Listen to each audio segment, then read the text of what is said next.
নমস্কাৰ আপুনি চাই আছে দুপৰৰ সংবাদ মই জয়ন্ত মাধৱ গোস্বামী প্ৰথমে জনাও এক হুকাবহ খবৰ ঢেকিয়াজুলিত ধীৰাই মাজুলীত হুকাবহ ঘটনা সংঘটিত হৈছে বন্য হস্তীৰ আক্ৰমণত দুজন বনকৰ্মী সহ তিনিজনৰ মৃত বনকৰ্মীজন বীৰেন ৰাভা আৰু তুলেশ্বৰ বড়ো দুয়ো আমাৰিবাৰী বনাঞ্চলিক কাৰ্যালয়ৰ বনকৰ্মী বন্য হস্তীক খেদিবলৈ যোৱাৰ সময়তে আক্ৰমণ উল্লেখযোগ্য যে আজি পুৱাৰ ভাগত বন্য হস্তীৰ আক্ৰমণত প্ৰাণ গৈছিল যতন তাঁতী নামৰ এজন লোকৰ ইয়াৰ পিছতে আমাৰিবাৰী বনাঞ্চলিক কাৰ্যালয়ৰ বনকৰ্মীৰ এটা দলে হাতী খেদিবলৈ যোৱাৰ সময়তে চাহ বাগিচাত আশ্ৰয় লৈ থকা হাতীৰ আক্ৰমণত নিহত হয় দুই বনকৰ্মী এক হুকাবহ ঘটনা ঢেকিয়াজুলিত ধীৰাই মাজুলীত সংঘটিত হয় এই মৰ্মান্তিক ঘটনা বন্য হস্তীৰ আক্ৰমণত দুজন বনকৰ্মী সহ তিনিজনৰ মৃত বনকৰ্মী দুজন হৈছে বীৰেন ৰাভা আৰু তুলেশ্বৰ বড়ো দুয়ো আমাৰিবাৰী বনাঞ্চলিক কাৰ্যালয়ৰ বনকৰ্মী বন্য হস্তীক খেদিবলৈ যোৱাৰ সময়তে এই আক্ৰমণৰ ঘটনা সংঘটিত হয় উল্লেখযোগ্য যে আজি পুৱাৰ ভাগতে বন্য হস্তীৰ আক্ৰমণত প্ৰাণ হেৰুৱাইছিল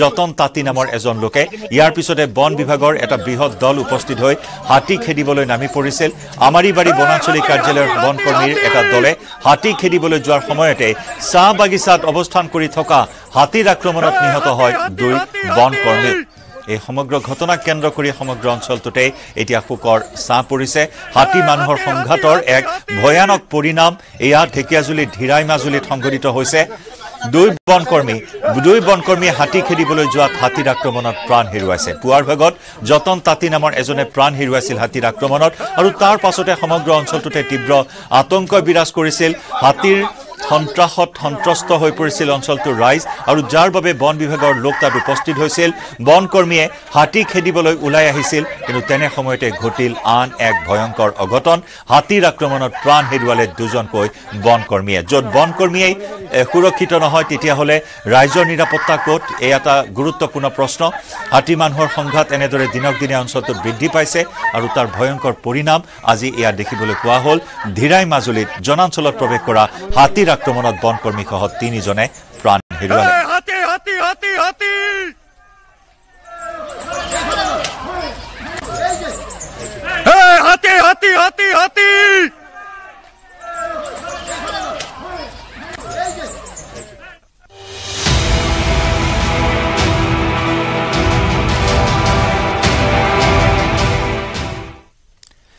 মুখ্যমন্ত্ৰী ডক্টৰ হিমন্ত বিশ্ব শৰ্মাৰ ধাৰাবাহিক নিৰ্বাচনী প্ৰচাৰ আজি তিনিখনকৈ নিৰ্বাচনী জনসভাত মুখ্যমন্ত্ৰীৰ প্ৰচাৰ বৰপেটাৰ সৰ্থেবাৰীত নিৰ্বাচনী প্ৰচাৰ মুখ্যমন্ত্ৰী হিমন্ত বিশ্ব শৰ্মাৰ এয়া পোনপটীয়া সম্প্ৰচাৰ গণ পৰিষদ দলক আমি ইয়াৰ পৰা বিজয়ী কৰি দিল্লীলৈ পঠিয়াই দিম শ্ৰদ্ধাৰ ৰাইজ অসমত ইতিমধ্যে 10টা ইলেকশ্যন হৈ গ'ল আৰু 4টা ইলেকশ্যন হ'ব বাকি আছে আৰু এই 10টা ইলেকশ্যনতে বিজেপি দলে খুব সুন্দৰ প্ৰদৰ্শন কৰিলে যতে আমি গৈছো তাতে বিজেপি বৰাকতো বিজেপি ব্ৰহ্মপুত্ৰতো বিজেপি পাহাৰতো বিজেপি আৰু ভয়ামতো বিজেপি আজি প্ৰধানমন্ত্ৰী নৰেন্দ্ৰ মোদী ডাঙৰীয়াই আমাৰ ৰাজ্যখনক যি ধৰণে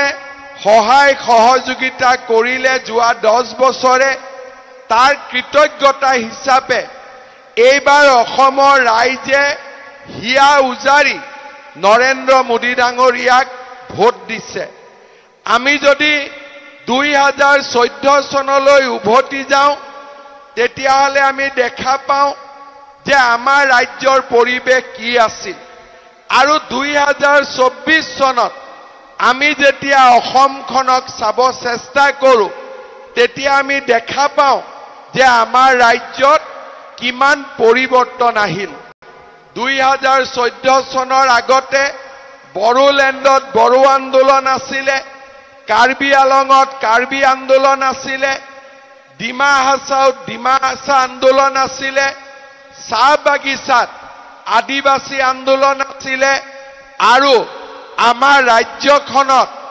আলফাৰ আন্দোলন আছিলে কিন্তু প্ৰধানমন্ত্ৰী নৰেন্দ্ৰ মোদী ডাঙৰীয়াৰ প্ৰচেষ্টাত আজি বড়ো আন্দোলন সমাধান হ'ল কাৰ্বি সমস্যাৰ সমাধান হ'ল ডিমাছা সমস্যাৰ সমাধান হ'ল আলফাৰ লগত শান্তি চুক্তি হ'ল আমাৰ ৰাজ্যৰ বসুন্ধৰা আঁচনিৰ জৰিয়তে আমাৰ ৰাজ্যৰ থলুৱা লোকে মাটি বাৰীৰ অধিকাৰ পালে আৰু লাহে লাহে আমাৰ খিলঞ্জীয়া লোকসকলৰ মাটিৰ পট্টা দিয়াৰ কামত আমাৰ চৰকাৰ আজি আগবাঢ়ি গৈছে। যোৱাকালি মই বঙাইগাঁৱত গৈছিলোঁ, অভয়াপুৰীত। তাতে মই ৰাইজক কৈছিলোঁ যে 2014 চনৰ আগতে অসমৰ ৰাইজে বহাগ বিহু পাতিছিলে বন্দুকৰ শব্দৰ মাজত, গুলিৰ শব্দৰ মাজত, গ্ৰেনেডৰ শব্দৰ মাজত। কিন্তু এইবাৰ আমি বহাগ বিহু পাতিছোঁ কুলি কেতেকীৰ মিঠা মাতত। এইবাৰ আমি অসমে বহাগ বিহু পাতিছোঁ। এতিয়া আমি যলৈকে যাওঁ ৰাইজে তাতে উন্নয়নৰ কথা কয়। মই যি স্থানতে যাওঁ ৰাইজে মোক কয় ইঞ্জিনিয়াৰিং কলেজ কৰক, মেডিকেল কলেজ কৰক, অসম মালা ৰাস্তা দিয়ক, আমাক ইয়াতে নামঘৰ বনাই দিয়ক, আমাৰ ইয়াতে মন্দিৰ বনাই দিয়ক। এদিন অসমত সমস্যা কি আছিলে? যে আন্দোলন আছিলে, গুলি বাৰুদ, হত্যা, হিংসা। আজি আমাৰ চাৰিওফালে এটা উন্নয়নৰ পৰিৱেশ। ৰাইজে আজি কেৱল মাত্ৰ উন্নয়ন বিচাৰিছে, বিকাশ বিচাৰিছে আৰু আমাৰ ৰাইজে আগবাঢ়ি যাবৰ বাবে আজি সিদ্ধান্ত লৈছে। অসমত আজি আপোনালোকে দেখা পাইছে যে চৰকাৰী চাকৰিয়ে হওক, কৰ্মসংস্থাপনে হওক, দুৰ্নীতি আজি আমি ক'তো দেখা নাপাওঁ। আমাৰ চৰকাৰে দায়িত্ব লোৱাৰ সময়ত আমি ৰাইজক কৈছিলোঁ যে আমাৰ যেতিয়া চৰকাৰ আহিব আমি 1 লাখ চৰকাৰী চাকৰি দিম। মানুহে ভাবিছিলে যে চাকৰি ক'ৰ পৰা দিব, দৰমহা দিবই টকা নাই, লোন লৈ আছে, চাকৰি ক'ৰ পৰা দিব, এইবিলাক একোটা মিছা প্ৰচাৰ। আৰু কিছুমানে ভাবিছিল যে চাকৰিটো হ'ব, কিন্তু চাকৰি পাবৰ কাৰণে আমাৰ ল'ৰা ছোৱালীয়ে ঘোষ দিব লাগিব, আমি টকা ক'ৰ পৰা পাম, গতিকে এই চাকৰি আমাৰ কাৰণে নহয়। 3 বছৰ হ'ল গণি গণি আমি 1 লাখ চৰকাৰী চাকৰি দিলোঁ আৰু এটা চাকৰিটো এটা দালালেও 1 টকাও খাবৰ কাৰণে আজি নোৱাৰিলে। কোনেও আজি 1 টকা চাকৰিৰ নামত খাব নোৱাৰে। আপোনালোকে চাব, যিদিনাখন চাকৰি ৰিজাল্ট দিয়ে টিভিত চাকৰি পোৱা ল'ৰাবিলাকৰ বিষয়ে আলোচনা হয়।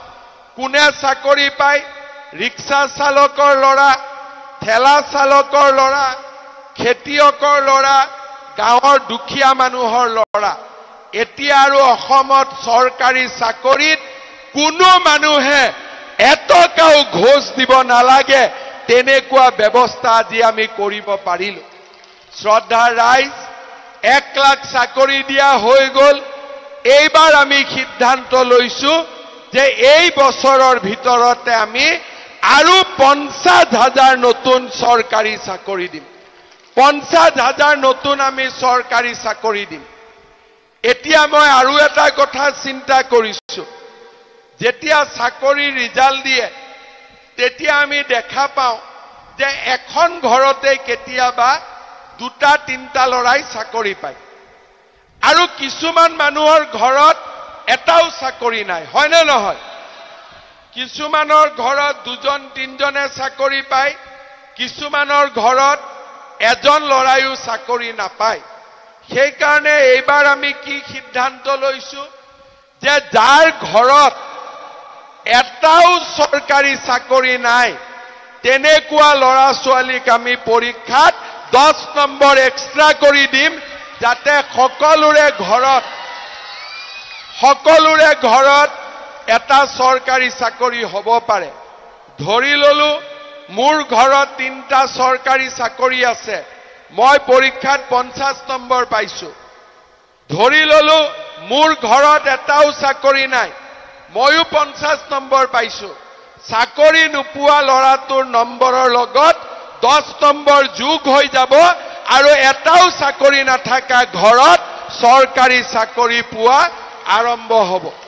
এইবাৰ আমি এই ধৰণৰ সিদ্ধান্ত লৈছো যাতে অসমৰ গৰীব দুখীয়া মানুহৰ ঘৰত এটাকৈ হলেও লাহে লাহে চৰকাৰী চাকৰি থকা পৰিয়ালৰ আমি সৃষ্টি কৰিব পাৰো। সেইকাৰণে ৰাইজক মই অনুৰোধ কৰিম যে ৰাইজ আমাৰ ল'ৰা ছোৱালীক স্কুলত পঠাব লাগে, আমাৰ ল'ৰা ছোৱালীক কলেজত পঠাব লাগে, আমাৰ ল'ৰা ছোৱালীক পঢ়াব লাগে।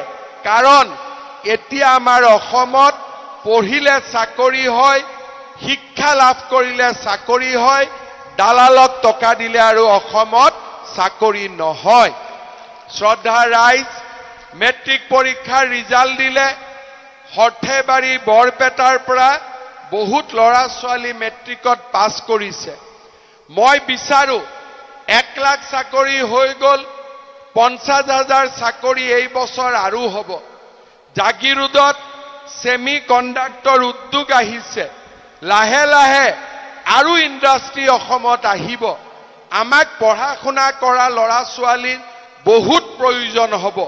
সেইকাৰণে মই এইবাৰ বৰপেটা ৰাইজক অনুৰোধ কৰিম যে যিমান ল'ৰা ছোৱালী মেট্ৰিক পাছ কৰিছে সকলোকে যেন আপোনালোকে কলেজত এডমিশন দিয়ে, কাকো যাতে ঘৰত বহাই নাৰাখে। আৰু আপোনালোকে জানি ভাল পাব যে এইবাৰ কলেজত এডমিশন আমি 100% বিনামূলীয়াকৈ সকলোকে কৰি দিম। কোনেও টকা পইচা দিব নালাগে, কলেজত এডমিশন বিনামূলীয়াকৈ পাব। ইয়াৰ উপৰিও যিবিলাক ছোৱালীয়ে এইবাৰ মেট্ৰিক পাছ কৰি কলেজত এডমিশন ল'ব, যিবিলাক ছোৱালীয়ে হায়াৰ সেকেন্ডাৰী পাছ কৰি ডিগ্ৰী কলেজত এডমিশন ল'ব, আৰু যিবিলাক ছোৱালীয়ে ডিগ্ৰী পাছ কৰি ইউনিভাৰ্চিটিত এডমিশন ল'ব, তেওঁলোকৰ বেংক একাউণ্টত চৰকাৰে 10,000 টকাকৈ সোমোৱাই দিব। তাৰ মানে হায়াৰ সেকেন্ডাৰী পঢ়িলে 10,000 পাব, ডিগ্ৰী পঢ়িলে 12,500 পাব, আৰু ইউনিভাৰ্চিটি পঢ়িলে 25,000 টকাকৈ বছৰি পাব। অৰ্থাৎ ল'ৰা আৰু ছোৱালীৰ পঢ়াৰ দায়িত্ব আধা চৰকাৰ আৰু আধা দেউতাক মাকৰ, কিন্তু ছোৱালীৰ পঢ়াৰ পুৰা দায়িত্ব মামাৰ ওপৰত আছে।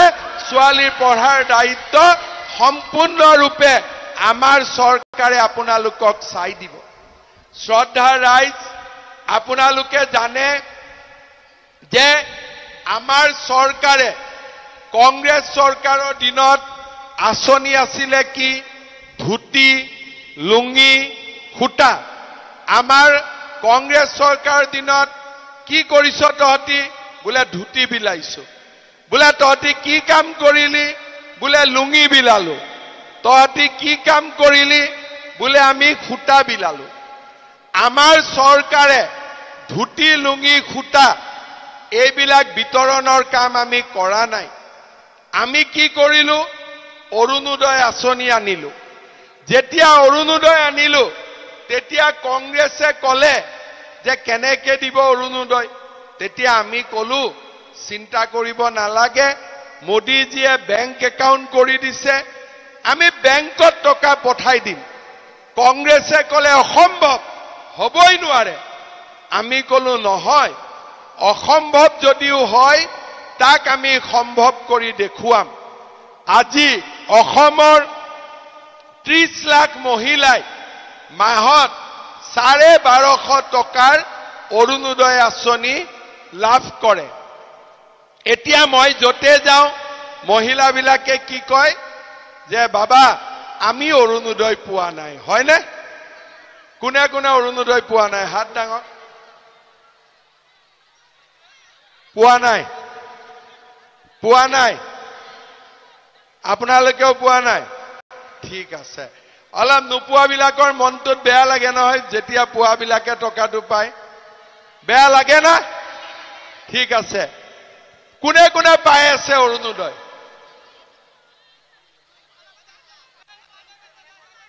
ঠিক আছে কোনবাই পাই আছে কোনবাই পোৱা নাই ঠিক আছে আপোনালোকৰ ৰেচন কাৰ্ড সবৰে আছে নে নাই কাৰ ৰেচন কাৰ্ড আছে হাত দাঙক আচ্ছা তাৰ মানে ৰেচন কাৰ্ডত আপোনালোকে 5 কেজি বিনামূলীয়া চাউল পাই আছে উজ্জ্বলা গেছ পাই আছে আয়ুষ্মান ভাৰতৰ কি পোৱা নাই ৰেচন কাৰ্ড থাকিলে উজ্জ্বলা গেছ দিবই লাগিব এজেন্টক কলে হল খালি ইয়াত জুনে পোৱা নাই তেওঁলোকে পাই যাব এটো কোনো চিন্তা নাই কাৰ্ড থাকিলে আচ্ছা কাৰ ৰেচন কাৰ্ড নাই হাত দাঙক আপোনালোকৰ ৰেচন কাৰ্ড কিয় নাই এপ্লাই কৰা নাই কিয় সবেটো খোলা ৰেচন কাৰ্ড দি আছে আপোনালোকে কিয় এপ্লাই কৰা নাই ঠিক আছে মই এতিয়া আকৌ খুলি দিম ইয়াত যি 100 গৰাকী মানুহে যি ৰেচন পোৱা নাই তেওঁলোকে আবেদন কৰি লব কাৰণ এতিয়া ৰেচন কাৰ্ডখন লাগিবই ঠিক আছে আধাৰ কাৰ্ডৰ সমস্যা আছে নেকি নাই কাৰ আধাৰ কাৰ্ড আছে সমস্যা কাৰোতো নাই গতিকে আপোনালোকে ৰেচন কাৰ্ড কেখন আবেদন কৰা নাছিলে এতিয়া আপোনালোকে আবেদন কৰি লব কাৰণ আমাৰ মানুহে সন্মুখত থকা মানুহে কথা কব নাপায় খুৰি সন্মুখত থকা মানুহে কথা কলে পিছৰ মানুহবিলাকৰ খং উঠি থাকে সিহঁতি এনেই দেখা পোৱা নাই থিয় হৈ থাকি আছে হয়নে নহয় গতিকে যিসকলে ৰেচন কাৰ্ড আবেদন কৰা নাছিলে তেওঁলোকে ৰেচন কাৰ্ড কেখন আবেদন কৰি লব এতিয়া চৰকাৰে দিয়া সুবিধাবিলাকৰ কাৰণে ৰেচন কাৰ্ডখন অতিকে প্ৰয়োজনীয় এতিয়া মই আকৌ এবাৰ খুদিছো কাৰ ঘৰত ৰেচন কাৰ্ড আছে হাত দাঙক সবৰে আছে 99% মানুহৰ ঘৰত ৰেচন কাৰ্ড আছে এতিয়া মই যেটো কথা কব খুজিছিলো যে ৰেচন কাৰ্ড থকা কিছুমান মানুহে অৰুণোদয় পাই আছে কিছুমান মানুহে অৰুণোদয় পোৱা নাই হয়নে নহয় এইবাৰ ইলেকশনৰ পিছতে যিমান পৰিয়ালৰ ঘৰত ৰেচন কাৰ্ড আছে সকলোৱে এটাকৈ অৰুণোদয় পাই যাব সকলোৱে এটাকৈ অৰুণোদয় পাই যাব কোনো বঞ্চিত নহয় যিমান মানুহৰ ঘৰত ৰেচন কাৰ্ড আছে সকলোৱে এটাকৈ অৰুণোদয় আঁচনি ঘৰত নিশ্চিতভাৱে পাই যাব হ'ব হৈ গল লাখপতি বাইদেউৰ ফৰ্ম কোনে ফিল আপ কৰিছে কোনে বাপৰে সবে কৰিছে সবেই হে ভগৱান সবে কৰি দিলে ঠিক আছে যিসকলে লাখপতি বাইদেউৰ ফৰ্ম ফিল আপ কৰিলে ইলেকশনৰ পিছতে মই ডেট এটা দি দিম সেই দিনটোত আপোনালোকৰ বেংক একাউণ্টত টুপুং কৰি 10,000 টকা সোমাই যাব হ'ব এতিয়া মোক কক 10,000 টকাটো পোৱাৰ পিছত গিৰিয়েকক কোনে দি দিব টকাটো কোনে দি দিব নিদিয়ে আৰ নিদিলে যদি গিৰিয়েক বিলাকে বিজেপিক ভোট নিদিয়ে দিব নে নাই যদি এজিপিক ভোট নিদিয়ে দিব ঘৰত কথা হৈছে বিজেপিক দিব আচ্ছা তথাপিতো মই এটা বুদ্ধি শিকাই দিও ইলেকশনৰ পিছত আপোনালোকক মই দিন এটা দি দিম যে অমুক তাৰিখে লাখপতি বাইদেউৰ একাউণ্টত টকাটো সোমাব যেতিয়া গম পাব হেকিদিন আৰু ঘৰত গিৰিয়েকৰ লগত কাজিয়া তেজিয়া নকৰিব আপোনালোকে হ'ব আৰু গিৰিয়েক বিলাকক হেকিদিন খুব গৰম ভাত খুৱাব ঠাণ্ডা ভাত নুখুৱাব হ'ব তেতিয়া গিৰিয়েক বিলাকে পইচাটো নুখুজে কিন্তু মই আপোনালোকক এটা বুজাই দিও এই আঁচনিটো কি এই যে 10,000 টকা আমি পালো 10 গৰাকী মহিলা লগ লাগি এটা সঞ্চয় হ'ব পাৰে 1 লাখ হৈ যাব বা আমাৰ স্বামীৰ সৰু দোকান এখন আছে তাতেও 10,000 টকাটো মই লগাব পাৰো কোনোবাৰ গাই গৰু আছে এটা গৰু আৰু কিনিলো কাৰোবাৰ ছাগলী আছে কোনোবাই বিহুৱান বনালে কোনোবাই আচাৰ বনালে লগ লাগি কোনোবাই পিঠা পনা বনালে এই 10,000 টকা যিসকলে খুব ভাল কৰি ব্যৱহাৰ কৰিব তেওঁলোকক চৰকাৰে পিছত আকৌ 25,000 টকা আপোনালোকৰ বেংক একাউণ্টত জমা দি দিব প্ৰথমতে 10 পিছত 25 এতিয়া 10,000 টকা পাই ঘৰত যদি 50 ডাল চেগুন গছো লগাও আমাৰ হৈ যাব বুলে 50 ডাল অগৰ গছ লগালো হৈ যাব বুলে 50 ডাল বগা চন্দন লগালো সেইটো হৈ যাব মুঠতে এই 10,000 টকা যিসকল লোকে ভাল কৰি ব্যৱহাৰ কৰিব তেওঁলোকক চৰকাৰে পিছত আকৌ 25,000 টকা তেওঁলোকৰ বেংক একাউণ্টত জমা দিব বুজি পালেনে লাখপতি বাইদেউৰ আঁচনিখন বুজি পালেনে নাই কিন্তু যিসকলে 10,000 টকাটো পাই একো নকৰিব তেওঁলোকে কিন্তু পিছত 25টো নাপাব প্ৰথম 10টো পাব কিন্তু পিছৰ 25,000টো তেওঁলোকে নাপাব সেই কাৰণে মই জুন মিটিংতে গৈছো ইলেকশন হলে মানুহ লগ পোৱা যায় মিটিংত মানুহ আহে গতিকে মই সকলো মানুহকে বুজাইছো যে চৰকাৰে যেতিয়া 10,000 টকাটো দিব আপোনালোকে যেন 10,000 টকাটো খুব ভাল কৰি আপোনালোকে খৰচ কৰে আৰু 10,000 টকাটো ভাল কৰি খৰচ কৰিলে বেংকৰ একাউণ্টত আৰু 25,000 টকা আহিব এতিয়া আপোনালোকে চিন্তা কৰক মহিলাক দিলেতো মতাই পাব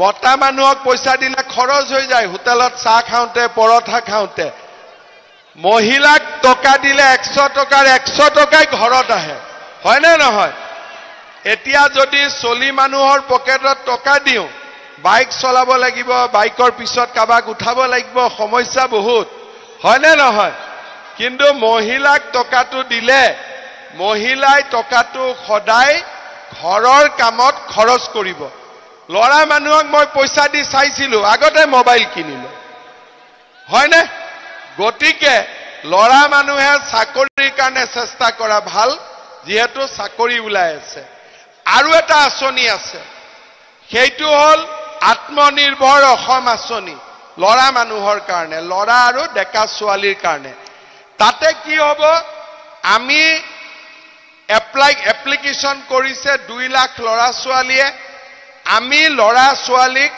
2 লাখ টকা কৈ দিম যোনে চাকৰি বাকৰি নাপায় তেওঁলোকে 1 লাখ টকা পিছত ঘূৰাই দিব লাগিব 1 লাখ টকা ঘূৰাই দিব নালাগে তেওঁলোকে যাতে ব্যৱসায় বাণিজ্য কৰিব পাৰে অলৰেডি 2 লাখ লৰাই এপ্লিকেশন কৰিছে আৰু আমি পিছতো আবেদন কৰিব পাৰিম শ্ৰদ্ধাৰ ৰাইজ মই আৰু এটা ভাল আঁচনিৰ কথা আপোনালোকক ক'ব খুজিছো যি আঁচনিটো আমি সকলোৱে তাত যোগদান কৰিলে আমাৰ পৰিয়ালটো বহুত সুৰক্ষিত হ'ব আঁচনিটো কি আপোনালোকে জানে যে আমাৰ পৰিয়ালটোত এজন মূল মানুহ থাকে চাকৰি কৰে ব্যৱসায় কৰে বা আন কিবা সৰু খুৰা কাম কৰে সেই মানুহজনৰ উপাৰ্জনৰ ওপৰতে পৰিয়ালটো পৰিচালিত হয় কিন্তু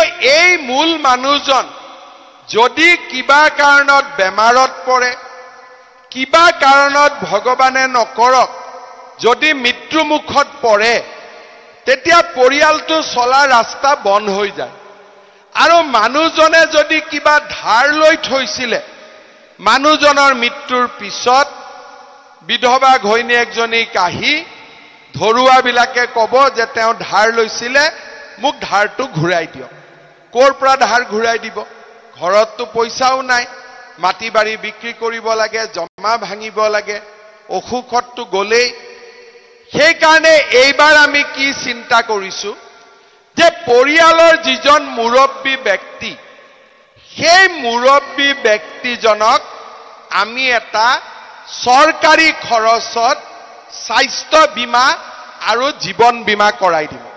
ইন্সুৰেন্সৰ পইচা পাব্লিকে দিব নালাগে, টকাটো চৰকাৰে দিব, প্ৰিমিয়াম চৰকাৰে দিব। আৰু আপোনালোকে ইন্সুৰেন্সৰ কাৰ্ডখন পাব। ভগৱানে নকৰক কিবা কাৰণত যদি মানুহজনৰ মৃত্যু হয়, কাৰ্ডখন দেখুৱালে ইন্সুৰেন্স কোম্পানীৰ পৰা আমি কেইলাখমান টকা পৰিয়ালটোত আমি পাব পাৰিম।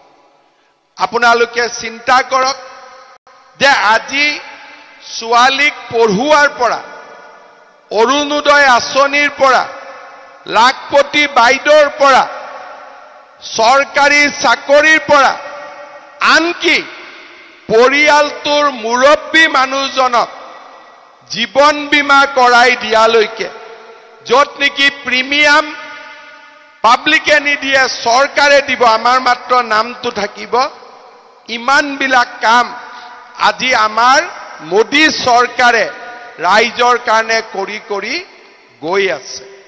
ইমান কাম আগতে কোনেও কৰা নাছিল।